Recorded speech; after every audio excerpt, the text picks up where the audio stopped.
நீங்கள் பார்த்து கொண்டிருப்பது 24 நியூஸ் தமிழ்.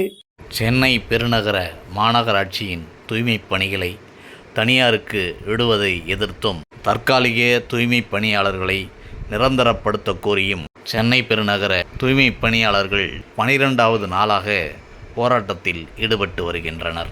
சென்னை பெருநகர மாநகராட்சி அலுவலகத்தின் அருகிலேயே ரிப்பன் பில்டிங் முன்பாக தற்காலிக டென்ட்டுகள் அமைத்து அங்கேயே அமர்ந்து தூய்மை பணியாளர்கள் போராட்டத்தில் ஈடுபட்டு வருகிறார்கள். ஒருபுறம் பேச்சுவார்த்தைகள் நடைபெற்று வருவதாக கூறப்பட்டாலும் அந்த பேச்சுவார்த்தையில் எதுவும் முன்னேற்றம் இருப்பதாக தெரியவில்லை. மாறாக தூய்மை பணியாளர்களின் போராட்டம் தீவிரம் பெற்று வருகிறது. தூய்மை பணியாளர்களின் கோரிக்கை நியாயமானது, அதை நிறைவேற்ற வேண்டும் என்று கோரி பல்வேறு அமைப்புகள் அந்த தூய்மை பணியாளர்களின் போராட்டத்திற்கு ஆதரவு தெரிவித்து வருகிறது.